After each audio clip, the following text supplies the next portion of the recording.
If you think of digitalization, the first things that might come to your mind are technologies like Web 3.0, like AI, like artificial and augmented reality, like blockchain, and so on.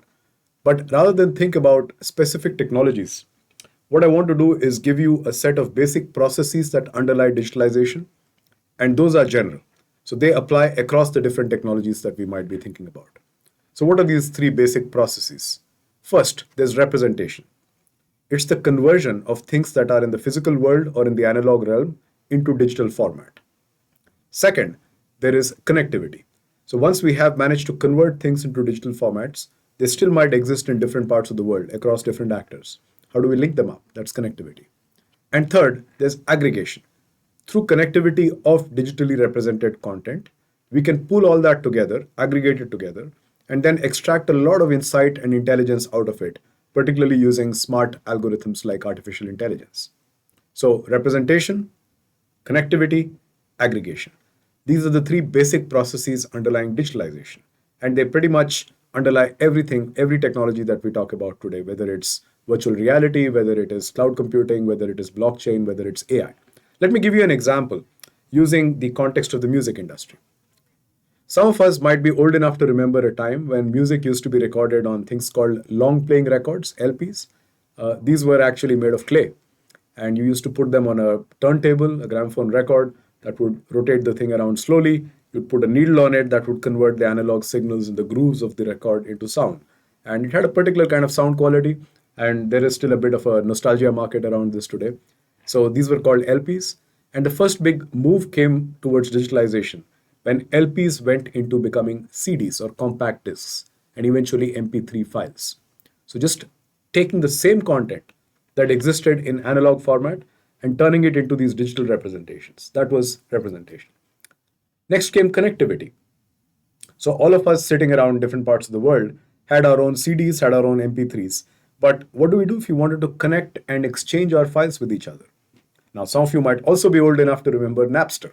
So Napster was a platform that allowed musical file sharing. So this allowed people to actually exchange their music files with each other and build a collection.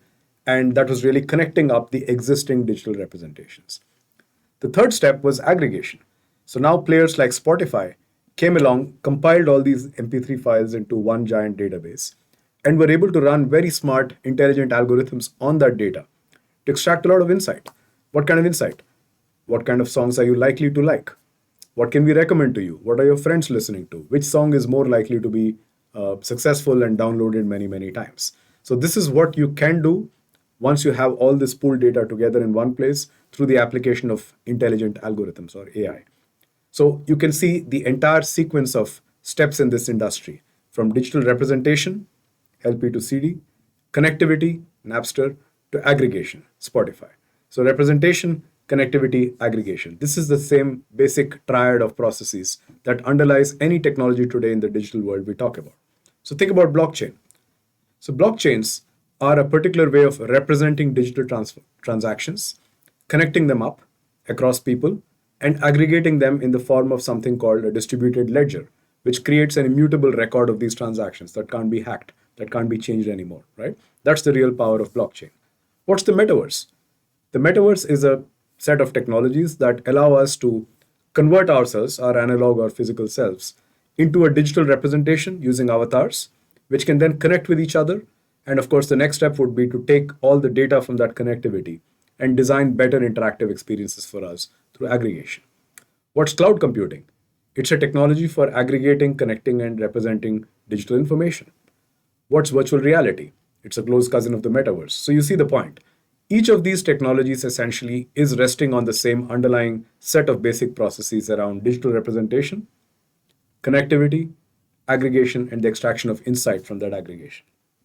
Now, this has been going on for a while, as you can see from my example of the music industry. But the pandemic really accelerated it enormously. In fact, there's a very interesting meme going around that I find quite funny. The question is, who's had the biggest impact on digital transformation in your company? It's a multiple choice question. And the choices are the CEO, the CTO, the CIO, or COVID 19. And the correct answer, of course, is COVID 19. So, if you really think about it objectively, there were no new digital technologies that came about between December 2019 and March 2020. What just happened was the adoption of a number of pre existing technologies like Zoom, like Slack, like Teams to help us connect and work better together, given that we were all now forced to do so, given the exigencies of the pandemic. So, what changed was necessity, urgency, and mindset. All the digital tools were already there. Now, of course, since then, the tools have also improved. But back then, the big change that happened between, say, December 2019 and the summer of 2020 was not the invention of particularly new tools or technologies, but the adoption of digital technologies at a scale we have not seen before, right? But today we are now in a situation where, for good or worse, these tools are part of our fabric of organizing, and they will continue to be. So that's one of those irreversible changes which the pandemic has left with us.